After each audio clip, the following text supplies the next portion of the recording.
Hyper ఆది గురించి మనం మాట్లాడుకోవడానికి నేను ఎప్పుడు కూడా ఇష్టపడను. ఎందుకంటే చాలా భవిష్యత్తు కలిగినటువంటి నటుడు, మంచి కళాకారుడు. జబర్దస్త్ అనేటువంటి ఒక ఎంటర్టైన్మెంట్ ప్రోగ్రాంలో తనదైన శైలిలో తన ముద్ర, అంటే చాలా తక్కువ కాలంలో తనదైనటువంటి ఒక ముద్రని వేసుకుని బాగా కెరియర్లో ప్రోగ్రెస్ అవుతున్న మనిషి గురించి పద్దాక మనం పొలిటికల్ పార్టీని రిప్రజెంట్ చేస్తున్న వాళ్ళు మాట్లాడినప్పుడు తనకేదైనా లేనిపోయిన తలకాయపోట్లు వస్తాయని ఫస్ట్ నుంచి నేను ఎక్కువ ఇంట్రెస్ట్ చూపించేటోని కాదు. అంటే మనం మాట్లాడకుండా దాన్ని ఇగ్నోర్ చేయడం వల్ల తనకి ఇంకెక్కువ మంచి జరుగుతుందేమో, తను కూడా కొద్దిగా ఇగ్నోర్ చేసి తన లైఫ్ తనది పీస్ఫుల్గా వెళ్ళిపోద్దేమో. బికాస్ తనది ఇది ప్రొఫెషన్ కాదు కదా, he's not choosing politics as of now. So అతను ప్రస్తుతానికి రాజకీయాలు ఎంచుకోవట్లేదు కాబట్టి ఇంకా చాలా భవిష్యత్తు ఉన్నది కాబట్టి జబర్దస్త్ నుంచి ఇంకా సినిమాలు ఇప్పుడిప్పుడే సినిమా రంగంలో అడుగు పెడుతున్నాడు కాబట్టి రాజకీయపరమైనటువంటి ముద్రపడి ఏదో ఒక రాజకీయ పార్టీకి సంబంధించినటువంటి ఇష్టుడి కింద అతని మీద ముద్రపడితే కనుక అది అయిష్టమైనటువంటి కొంతమంది ఇబ్బంది పెట్టేటువంటి పరిస్థితులు ఉంటాయి. కాబట్టి తను ఎప్పుడు కూడా ఇండివిజువల్గా మాట్లాడాలేమో అతని గురించి అనుకోవాలా. కానీ మరీ శృతి మించి రాగానే పడ్డప్పుడు స్పిరిట్ ఆఫ్ హ్యూమర్నే ఎక్కిరించినప్పుడు, హాస్యం అనే దాని యొక్క మూలాలనే ఎక్కిరించేసి తమ దగ్గర ఛానల్స్ ఉన్నాయనో, తమ దగ్గర మాట్లాడితే ప్రతి టీవీలో కూడా ప్రతి ఇంట్లో కూడా మనం కనపడతాం అనేటువంటి మాధ్యమాలు మన చేతుల్లో ఉన్నాయనో, కొంతమంది అహంభావానికి తూట్లు పొడిచేయడానో, వాళ్ళ అహంకారం దెబ్బతిన్నది కాబట్టి ఆదినేదో టార్గెట్ చేయాలనో మరీ ఒంట్రోని చేస్తే ఖచ్చితంగా మెగా ఫ్యాన్స్ అందరం కూడా ఆది వెంబడే ఉంటాం. కారణం ఏంటంటే నిన్న మొన్న కూడా ఎవరు అడుగుతా ఉన్నారు ఆది సామాజిక వర్గం ఏంటని. నేను ఎంక్వైరీ చేయగా ఆది సామాజిక వర్గం ఏంటని ఎవరిని అడిగితే నాది కళాకారుల సామాజిక వర్గం అని చెప్తాడు. అతను నా కులం ఇదని ఎవరి దగ్గర చెప్పుకోవాలి, అందుకే అతను కులం ఏంటని కూడా ఎవరికి తెలియదు. అతని సామాజిక వర్గం ఏంటంటే నాది కళాకారుల సామాజిక వర్గం అని చెప్తాడంట హైపర్ ఆది. ఇక్కడ హైపర్ ఆది ఒక్కడి గురించే కాదు, మనం జబర్దస్త్ షోకి సంబంధించి కొంతమంది మేధావులు కూడా సలహాలు ఇస్తా ఉన్నారు. అది పెద్దల ప్రోగ్రామ్ అని చెప్పి అందులో బూతులు ఉన్నాయని చెప్పి ఆ బూతులన్నింటినీ కూడా పిల్లలు పాడైపోతున్నారని చెప్తే అది దేంతో నవ్వాలో అర్థం కానటువంటి పరిస్థితి. ఎందుకంటే మ్యాన్ ఫోర్స్ కండోముల గురించి లేకపోతే శానిటరీ నాప్కిన్స్ గురించి అడ్వర్టైజ్మెంట్లు ఇస్తుంటే ఆ అడ్వర్టైజ్మెంట్ని పిల్లల్ని పక్కన పెట్టుకుని కూర్చొని చూస్తున్నటువంటి సందర్భం. మ్యాన్ ఫోర్స్ కొండముల గురించి అడ్వర్టైజ్మెంట్ ఇస్తున్నప్పుడు తండ్రి నువ్వు గబుక్కుని ఆడరాగానే పక్కెళ్ళిపోని చెప్పగలుగుతాడా? తల్లి గబుక్కుని ఆడరాగానే పక్కెళ్ళిపోని కూతురు చెప్పగలుగుతుందా? అలాంటి అడ్వర్టైజ్మెంట్స్ వచ్చినటువంటి సమాజం మంది. ఇవాళ హెచ్ఐవి లాంటి వ్యాధుల్ని వయసు తొందరలో కానీ తెలిసి తెలియని ధనంలో కానీ వయసు వేడిలో కానీ తప్పులు చేసి రకరకాల వ్యాధుల బారిన పడకుండా ఉండడానికి సేఫ్ సెక్స్ గురించి డిస్కస్ చేసుకోవాల్సినటువంటి పరిస్థితి ఉన్నదని 100 కోట్ల రూపాయలు 1000 కోట్ల రూపాయలు కాండోమ్స్ మీద ఖర్చు పెడుతున్నటువంటి సమాజంలో మనం బతుకుతున్నాం. అంటే ఇవాళ మనం పిల్లలతో ఓపెన్ గా మాట్లాడుకోవాల్సినటువంటి పరిస్థితులు, ఇవాళ పాశ్చాత్య సంస్కృతి అనేటువంటి దాన్ని సగం పక్కన పెడితే మన ఆరోగ్యాలు, మన జీవితాలు, మన జీవన శైలిలో వచ్చినటువంటి మార్పుల్ని అనుసారంగా మనం కొంత ఓపెన్ అప్ అయి మనం పిల్లలతో కూడా ఫ్రెండ్లీ ఎన్విరాన్మెంట్ లో వ్యవహరించాల్సినటువంటి పరిస్థితి ఏర్పడేటువంటి ఈ తరుణంలో డబల్ మీనింగ్ జోక్స్ ని ఖచ్చితంగా ఏదో రాద్ధాంతపూరితమైనటువంటి అంశం కింద దాన్ని ఖచ్చితంగా ప్రజల నుంచి వెలివైపోతే కనుక తెల్లారే పిల్లలందరూ కూడా తమ యొక్క మానసిక స్థితిగతులన్నీ కూడా మారిపోయి వాళ్ళందరూ కూడా పేటరేగిపోయి రేగెత్తిపోయి బోకెత్తిపోతారనేటువంటి ధోరణిలో మాట్లాడుతున్నటువంటి ఛానల్స్ ఏ ధోరణిలో మాట్లాడుతున్నారో నాకైతే అర్థం కాల. ఎందుకంటే డబుల్ మీనింగ్ డైలాగ్స్ గురించి మొన్న ఎవరో సామాజికవేత్త కూడా హైపరాది మాట్లాడుతున్నప్పుడు కూడా మాట్లాడతామా చార్లీ చాప్లిన్ గురించి ఇంకా రకరకాల గురించి చెప్పినటువంటి ఆవిడ నేను ఏదో ఎద్దేవా చేయాలనో లేకపోతే ఏదో మాట్లాడాలనో నా ఉద్దేశం అయితే కాదు. కానీ ఇదే షేక్స్పియర్ తను కొన్ని రొమాంటిక్ డ్రామాస్ రాసినప్పుడు డ్రామా అనేటువంటిది ఏ రకంగా ఉండాలి, చతురత అంటే humour, spirit of humour disturb అవ్వకుండా డబుల్ ఇంటెండెడ్ డైలాగ్స్ తో స్కిట్ ని రకంగా రక్తి కట్టించాలన్న దాని గురించి ఎంతో మంది షేక్స్పియర్ డ్రామాల్ని ఎనాలిసిస్ చేస్తా రాసినటువంటి డాక్యుమెంటరీ కూడా నేను ఈ లైవ్ అయిపోయిన తర్వాత కూడా అందుబాటులో తీసుకొస్తా. అంటే షేక్స్పియర్ లాంటి గొప్ప డ్రామా స్కిట్స్ లేకపోతే డ్రామాలు రచించి రక్తి కట్టించి షేక్స్పియర్ డ్రామాలంటే మనం చెప్పాల్సుకుంటే చాలా చెప్పుకోవచ్చు మనం. అలా షేక్స్పియర్ డ్రామాలే కానీ ఇంకా ఇతర గొప్ప వాళ్ళు ఎన్నో డ్రామాటిక్ స్కిట్స్ లో 19th సెంచరీ మిడివల్ పీరియడ్ లో వచ్చినటువంటి కామెడీయే కాకుండా 19th సెంచరీలో వచ్చినటువంటి మోడర్న్ కామెడీ దాకా కూడా డబుల్ మీనింగ్ అనేటువంటిది స్కిట్ లో ఎందుకు వాడచ్చు, ఆ స్కిట్ యొక్క హ్యూమర్ ను మాత్రం ఎందుకు దృష్టిలోకి తీసుకోవాలి అనేటువంటి అంశాల మీద చర్చించుకోవాలనుకుంటే సబ్జెక్ట్ లోతుకెళ్తే ఎంతో సబ్జెక్ట్కి వెళ్ళొచ్చు. కాదు ఇక్కడ మనం ఎవరు గొప్ప ఎవరు తక్కువ అనే అంశం కాసేపు పక్కన పెట్టుకుంటే హైపరాది వేసినటువంటి 1-2 అరాకొర డైలాగులు లక్షవారం శుక్రవారం వారంలో ఒకరోజు వచ్చేటువంటి మాటలకే పిల్లలు చెడిపోతారు అనుకుంటే మనం అసలు టీవీలే కట్టేయాలి, మనం సెల్ ఫోన్లే రద్దు చేసేయాలి. ఎందుకంటే ఒక మంచి సబ్జెక్ట్ గురించి భగవద్గీత అనేది ఉండదు బ్రౌజ్ చేసుకోవాలనుకున్నాం అనుకోండి ఇంటర్నెట్ లో, ఆ బ్రౌజింగ్ తో పాటు పక్కన వచ్చేటువంటి యాడ్స్ ఎప్పుడైనా సామాజికవేత్తలు చూసారు లేదో నాకైతే తెలియదు.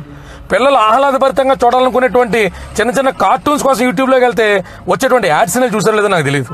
ఇవాళ సెల్ బ్రౌజింగ్లో ఏదైనా ఒక పీడిఎఫ్ డాక్యుమెంట్ చదువుకు సంబంధించినటువంటిది, పీజీ కానివ్వండి, ఇంజనీరింగ్ కానివ్వండి, 10th క్లాస్ కానివ్వండి, ఏ సబ్జెక్ట్కి సంబంధించినటువంటి ఏ డాక్యుమెంట్ మనం డౌన్లోడ్ చేసుకున్నా పక్కన వచ్చేటువంటి పోర్నోగ్రఫీ యాడ్స్ని మీరు ఈ సామాజికవేత్తలు చూస్తున్నారో లేదో నాకు తెలియదు. ఇవాళ సమాజం మొత్తంలో పెరుగుతున్నటువంటి టెక్నాలజీ ఆధారితంగా పొల్యూట్ అయిపోయినటువంటి కంటెంట్ గురించి మనం మాట్లాడుకుంటే అందులో 1% కూడా హైపరాది కానీ జబర్దస్త్ ప్రోగ్రామ్ కానీ ఉండేటువంటి అడల్ట్ జోక్స్ కేటగిరీ కింద కూడా అట్లా మనం తీసుకురావాలో రాకూడదో కూడా అర్థం కానిటువంటి పరిస్థితి. ఎందుకంటే అక్కడ ఒక భార్య భర్త లేకపోతే ఒక భార్య లేకపోతే సామాజిక పరిస్థితులు లేకపోతే రకరకాల వాటి మీద ఒక 15 నిమిషాలు 10 నిమిషాలకు ఉండేటువంటి స్కిట్ డ్యూరేషన్లో వాళ్ళ హాస్యం పండించుకోవడానికి ఎంచుకునేటువంటి అంశాలు ఇవాళ కొత్తగా హైపరాది చేత సృష్టించబడ్డవో హైపరాది మొదలుపెట్టినటువంటివి అయితే కాదు. మరి ఇవాళ హాస్యప్రియులైనటువంటి జనాలు అయితేనే, హాస్యరంగంలో అత్యున్నతమైన స్థానాలకు వెళ్ళినటువంటి బ్రహ్మానందం గారు లాంటి వాళ్ళు అయితేనే ఇలాంటి అందరూ కూడా సీరియస్గా ముందరకు వచ్చి హైపరాది లాంటి వాళ్ళకి మద్దతు తెలియజేయాలి. ఎక్కడికెక్కడ కట్టడి చేస్తే హ్యూమర్ అనేటువంటిది పుట్టించడం కష్టమైపోతుంది. ఎక్కడికెక్కడ కట్టడి చేసుకుంటూ వెళ్తే హ్యూమర్ ఇంక దేని నుంచి పుట్టిస్తారు? How can humour be generated అంటే చార్లీ చాప్లిన్ చేయలేదా అంటున్నారు. అలా ఎలా చేశారో కూడా ఎలా చేసి చూపించేస్తే అయిపోద్ది కదా. టీవీ నేను వేదిక కింద ఏళ్ళో కామెడీ షో పెట్టి, ఏళ్ళ జబర్దస్త్ వ్యతిరేకంగా కామెడీ షో పెట్టి ఇది హెల్దీ హ్యూమరో అది అన్హెల్దీ హ్యూమర్ అని డిస్టింగ్విష్ చేస్తే మేము చూసి ఆనందిస్తాం కదా. ఆ రకమైనటువంటి కామెడీని చేస్తే సంతోషంగా ఉంటుంది. రెండు, గమనించాల్సినటువంటి విషయం ఏంటంటే ఇందులో ఎందుకంత దిగజారుడు మీడియా ప్రచారాలకి శ్రీకారం చుడుతున్నారో నాకేది తెలీదు. 15-20 సంవత్సరాల క్రితం సుమారు చాలా కష్టపడి బీట్ రిపోర్టర్ స్టేజ్ నుంచి కూడా ఆ స్థాయికి వచ్చారు టీవీ నేను రవిప్రకాష్ గారు అని చెప్పి సక్సెస్ స్టోరీలు ఆయన గురించి వింటూ ఉండేవాళ్ళం.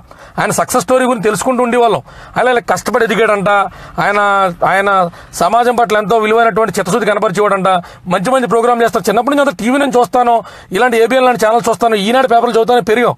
వయసు వచ్చే కొద్దీ మీ మీద వ్యతిరేక డెవలప్ అవడానికి కారణం మా మానసిక ఆలోచన లోపమా, లేదా మీరు కొన్నిట్లకి ఫిక్స్డ్ కన్క్లూజన్స్కి వెళ్ళిపోయి ఈ రకంగానే నడపాలనేటువంటి మూర్ఖపు ద్వారంలో మీరు వెళ్ళి ఇక్కడ దాకా దిగజారిపోయారో నాకైతే అర్థం కావట్లా. ఒక దిక్కుమాలిన స్పూఫ్ వీడియోని పట్టుకొచ్చి ఆ స్పూఫ్ వీడియో యాంకర్లను తీసుకొచ్చి ఆ యాక్టర్లను తీసుకొచ్చి గంటల తరబడి ప్రోగ్రాములు చేస్తున్నారు. అంటే మీ మీడియా స్టాండర్డ్స్ ఏమైపోతున్నాయో అర్థం కావట్లా. హైపరాదికి సంబంధించినటువంటి ప్రోగ్రాముల గురించి 2.5 గంటల చర్చ పెట్టి ఆయన అన్నటువంటి ఒక పదాన్ని పట్టుకుని దానికి సంబంధించి ఆ పసి మనసులకి 100 సార్లు మిమ్మల్ని అనాథలు అన్నారమ్మా అంటే హైపరాది చెప్పినటువంటి కాంటెక్స్ట్ ఏంటి? అతను పిల్లలు లేరని చెప్పి వాళ్ళ భార్య అంటా ఉంటే ఎవరిని ఇంతగా అనాథలని ఎవరైనా అడిగితే అతను ఆవేశపరురాలైనటువంటి ఆడదానికి ఆశపరుడైన మగోడికి పుడతాడని చెప్పి అంటే అనాథలంటే తల్లిదండ్రులు యాక్సిడెంట్లుగా మరణించిన వాళ్ళే కాదు కదా, తల్లిదండ్రులు ఉండి వాళ్ళ ఆదరణకి నోచుకున్నటువంటి పిల్లలను కూడా మరి అనాథలని అంటారు కదా. ఆ తల్లిదండ్రులు ఉండి ఏ రకమైనటువంటి ఆదరణకి ప్రేమభావం నోచుకుని కూడా అనాథలని అంటారు. అంటే ఆ స్పిరిట్ ఆఫ్ హ్యూమన్ మనం అర్థం చేసుకుంటే దాంట్లో మనం భూతి ఎతకక్కల్లా. కానీ దాన్ని ఖచ్చితంగా దాన్ని ఏదో మనం డిగ్రేడ్ చేయాలా, ఖచ్చితంగా హైపరాదిని ఏదో కార్నర్ చేయాలనేటువంటి దూరంలో వెళ్తే మాత్రం అది ఖచ్చితంగా ఎవరో కూడా ఆకాంక్షించేటట్టు మీ మీడియా విధానాలు వెళ్తున్నట్టు కనపడట్లేదు. అది మనం ఒకసారి అర్థం చేసుకుని ఇలాంటి విధానాలనే మనం ఎదురుకి తీసుకెళ్తా ఉంటే క్రమేపీ అంటే మీరు గమనించుకోవాలి, మన కుర్రోళ్ళు కూడా ఉత్తిన కంగారు పడతా ఉంటారు. అన్నా మీడియా అంటే మనం ఒక విషయాన్ని గమనించుకోవాలి. 10 ఛానళ్ళు ఒకటే ఓకదంపుడి కింద జగన్మోహన్ రెడ్డి గారు అవినీతి చేశారని చెప్తే రాష్ట్రంలో 1,27,26 లక్షల ఓట్లు జగన్మోహన్ రెడ్డి గారికి పడ్డమే లాపలా. ఓకదంపుడి కింద చిరంజీవి గారు టికెట్లు అమ్ముకున్నారని ప్రజారాజ్యంలో ప్రచారం చేస్తే 79 నుంచి 80 లక్షల ఓట్లు చిరంజీవి గారికి పడ్డం అనేటువంటిది లాపలా. అందుకని మీడియా ప్రాబల్యాన్ని మనలో కూడా ఎక్కువగా ఊహించుకుని వాళ్ళేదో చేస్తారా లేదో తలరాతలు మార్చేస్తారా అనేటువంటి ఆలోచనలు బయటికి రండి. జనాలు కూడా వాళ్ళు విద్యావంతులు అయిపోయారు. ఇంటర్నెట్ యుగం ఇది. రానున్న ఒక 5 నుంచి 10 సంవత్సరాల్లో మీడియాని డామినేట్ చేసి సోషల్ మీడియా ఎదురుకెళ్ళిపోద్ది అనేటువంటి సంగతి మీడియా పెద్దలుగా ఉన్న వాళ్ళందరికీ కూడా అవగాహన ఉన్నటువంటి విషయం. ఇవాళ రిలయన్స్ రెవల్యూషన్లో 4G మొబైల్ 1,500 రూపాయలకి చేతులు అవైలబిలిటీ వస్తుంది. రానున్న రోజుల్లో ప్రైవేట్ అప్లికేషన్స్ అందుబాటులోకి వస్తాయి. మన ఇలాంటి ఫేస్బుక్ లైవ్లు కానీ ఇలాంటి ఎన్నో మాధ్యమాల ద్వారా తమ అభిప్రాయాలు లక్షల మందికి చేరవేసేటువంటి టెక్నాలజీ వల్ల మనకు అందుబాటులో ఉంది. అదే మీడియాను కూడా మరీ అతిగా ఊహించుకోవాల్సినటువంటి అవసరం లేదు. అలాగే మీడియాను మనం తక్కువ అంచనాల్సిన అవసరం లేదు. వాస్తవానికి పార్టీ పరంగా మనం ఎవరితో కూడా ఇండివిజువల్గా గొడవపడాల్సినటువంటి అవసరం అయితే మనకు లేదు. నేనంటారా, నా ఇష్యూ జరిగినప్పుడు అనైతికంగా ఉన్న విషయాన్ని ఎఫ్ఐఆర్ కాపీని కూడా వక్రీకరించి వాస్తవాన్ని సంచలనమైన వార్త కింద మార్చి వాళ్ళు చేసినటువంటి డ్యామేజ్ సంబంధించి డ్యామేజ్ కంట్రోల్ చేసుకోవాల్సినటువంటి బాధ్యత నా మీద ఉంది. కాబట్టి వచ్చిన తర్వాత నేను దానికి సంబంధించి ఆవేశపూరితమైనటువంటి లైవ్ వీడియో పెట్టడం జరిగింది.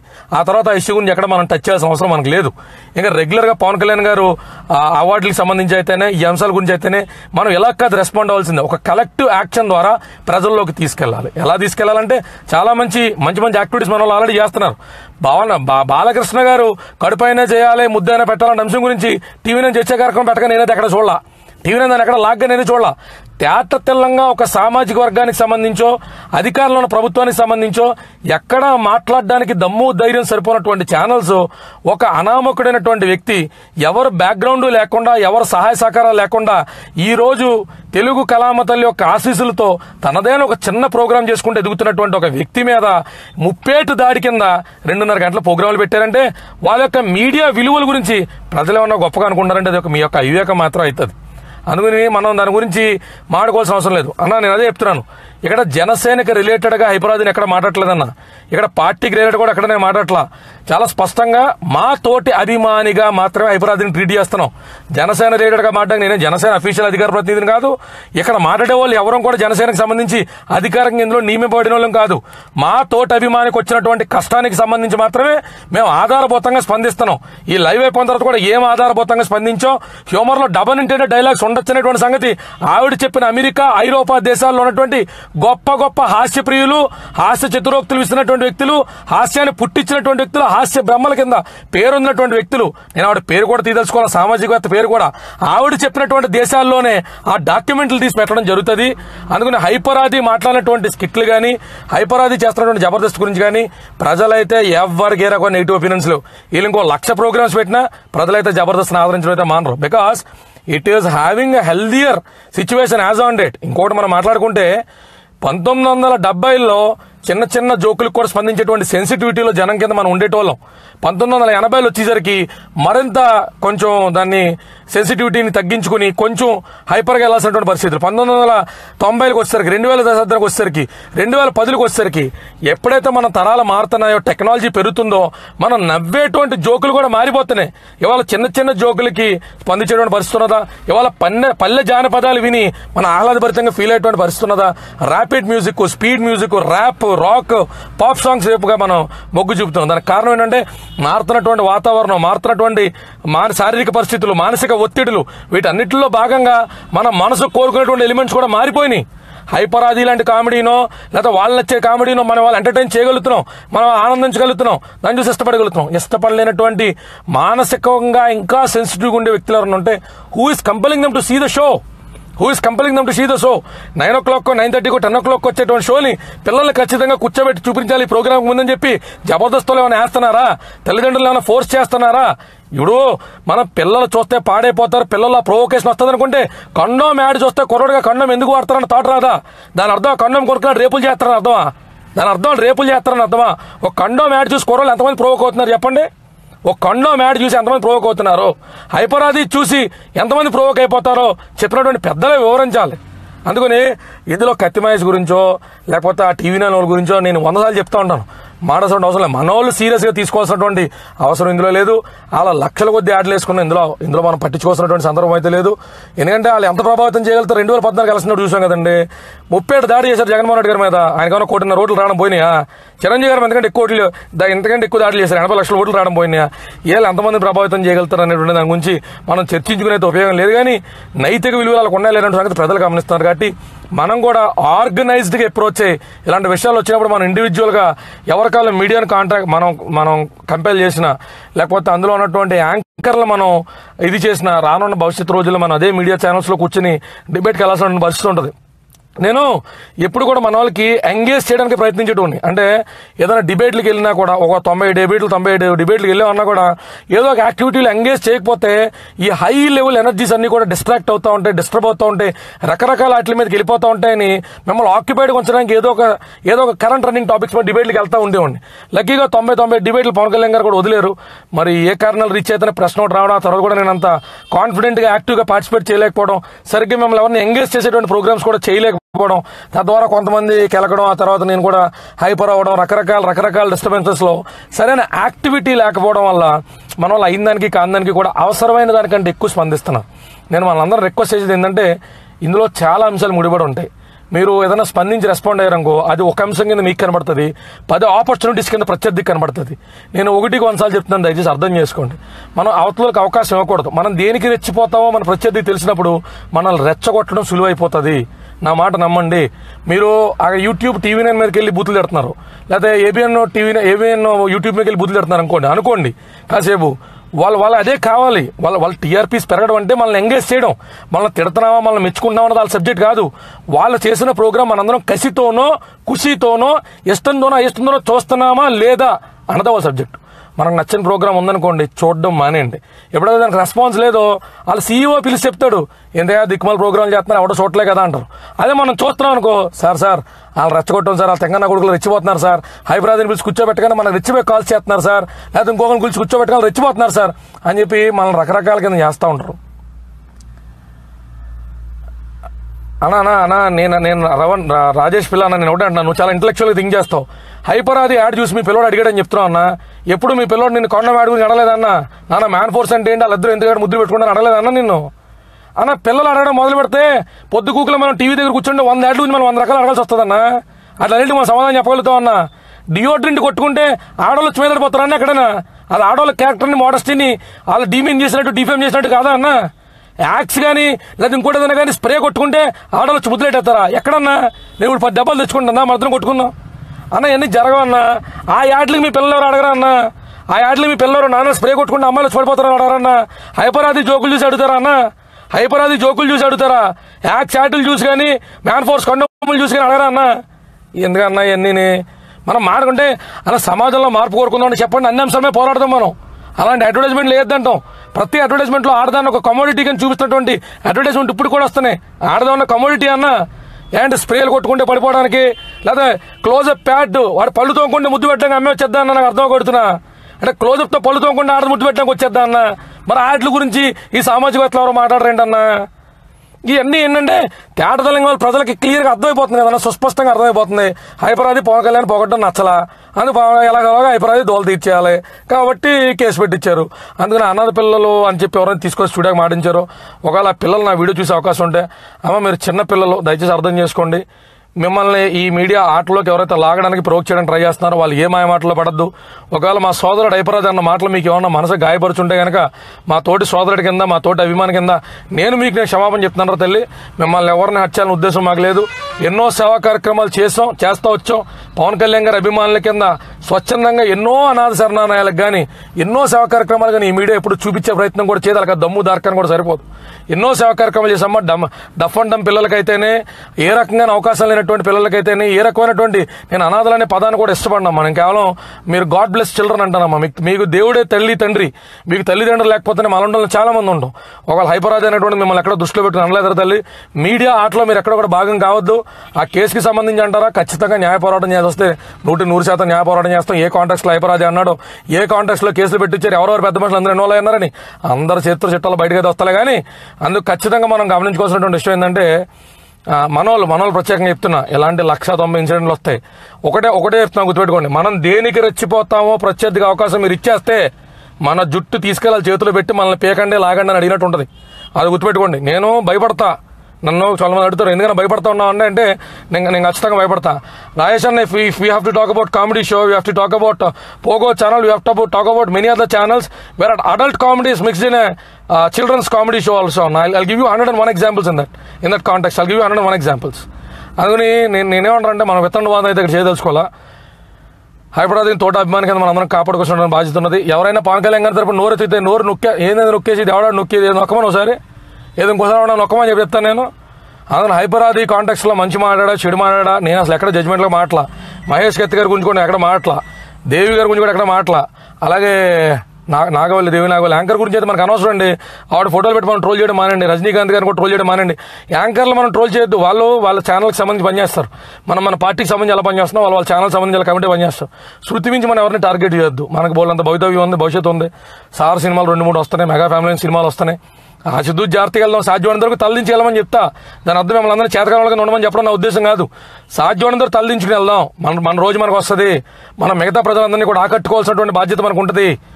అందుకని మనం ఖచ్చితంగా సాధ్యమైనంత వరకు తలదించగలమని చెప్పడం, మిమ్మల్ని అందరినీ భయపడి చెప్పడం మాత్రం కాదు. భయపడడం అంటే yes we have healthy respect towards society, judicial system and media. We have healthy respect. అది నిలబెట్టుకుంటారని సంగతి అది వాళ్ళ యొక్క వ్యవహార శైలి మీద ఆధారపడి అయితే ఉంటుంది. సో దీని గురించి nothing must to talk. And Nagababu గారు స్పందించాల్సినటువంటి పెద్ద సబ్జెక్టు కాదు. మాట్లాడితే పొద్దుగూకులు హైపరాది అవైలబిలిటీ లేదంటే జడ్జిలకు ఫోన్ చేస్తుంటారు. అంటే రోజా గారు స్పష్టంగా మొన్న ఒకసారి ఆవిడ ఏడుస్తా కూడా చెప్పింది. రోజా గారు ఏమని, నాకు జబర్దస్త్ అనేది ఉండడం వల్ల ప్రజల్లో గుర్తింపు వచ్చింది, నేను ఎమ్మెల్యే కాగలిగానని చెప్పి ఒక స్త్రీ తనకి ప్లాట్ఫామ్ ఇచ్చినటువంటి సంస్థ గురించో ఆ ప్రోగ్రాం గురించో అంత చక్కగా వివరించుకున్న తర్వాత నువ్వు ఈ జోక్ ఎందుకు నవ్వావు, ఆ జోక్ ఎందుకు నవ్వావు అంటే నాగబాబు గారు రోజా గారు దేనికి నవ్వాలో కూడా మీడియా వాళ్ళు పాంప్లెట్ ఇచ్చేస్తే you have to laugh to this, you have to mute to this, you have to keep quiet to this అని చెప్పి ఇచ్చేస్తే దాని గురించి వాళ్ళు నవ్వుతారు. ఇది ఎంత దరిద్రంగా ఎంత విచిత్రంగా ఉందంటే అక్కడ కూర్చున్న జడ్జిలు దేని గురించి నవ్వాలో కూడా మీరే చెప్పేస్తే ఇంకా జడ్జిలు ఎందుకు మీరేలు చేసేపారు, అది కూడాను మీరేలు చేసేపారా. జై పవన్ కళ్యాణ్ అనకూడదు, జై నాగబాబు అనకూడదు, జై రోజా అనకూడదు, జై ఎవరు అనకూడదు. మేము జై బాలయ్య, జై జై బాలయ్య అంటే అప్పుడేమన్నా మమ్మల్ని టార్గెట్ చేస్తాం మానేత్తరైంది. ఏంది మాకు ఈ దరిద్రం ఏంది? మా అభిమాన నటుడు గురించి మేము ఛానల్కి వచ్చి చెప్పుకుంటూ కూడా మాకు ఈ కరం ఏంటి, మాకు ఈ దౌర్భాగ్యం ఏంటి, ఈ దాష్టికం ఏంటి, ఈ దాడులు ఏంటి అంటే అసలు బతకనవరా? ఇదేమన్నా ఆంధ్ర ఏమన్నా ఇది నాకు అదో డిక్టేటర్షిప్ జోన్లు ఏమన్నా నడుతుందా? ఇదేమన్నా పాకిస్తానా, ఆఫ్ఘనిస్తానా, తాలిబాన్ ఇది? నంది అవార్డు గురించి మాడితే బండ్ల గణేశం తీసుకెళ్ళి లోపల ఎంతనంటారు? లేదా తను ఏదో నచ్చలేదని చెప్పి ఏదో హైపరాజీ గురించి ఏదో స్కిట్ హైపరాజీ జోకులు వేసుకుంటానంటే తీసుకెళ్ళి హైపరాజీ మీకు కేసులు పెట్టిందంటారు. ఏంటిది నాకు అర్థం కొడుతున్నా? ఈ రకమైన రాజకీయం చేసి ఎదరికెళ్దామనా? అంటే ఏంటి ఇంక చేతులు గాలి కొడుతూ కూర్చున్నారు. ఎంతమంది లోపల ఏం చేస్తే ఓ 10 మందిని కుమ్మించేస్తే ఇంకొకరు ఎవరో నోరెత్తుకొని ఉంటారనా? ఇంత దారుణమా, ఎంత దాష్టికమా? హైపరాజీ ఎక్కడ అమెరికాలో ఉన్నాడంటే నాగబాబు గారికి కాల్సి దేనికి? ఏమొచ్చి మాటలు నాగబాబు గారు? ఆయన ముక్కు చుట్టుకుంటాడు. ఆయన ముక్కు చుట్టూ ఒక మాట గొప్పకు అన్నాడనుకో మళ్ళీ దాని నుంచి రచ్చ చేద్దామని చెప్పా. దేనికైనా అర్థం ఉందా అసలు ఇందులో? అందుకని మనలో కూడా ప్రతి దానికి మనం అసలు స్పందించొద్దు.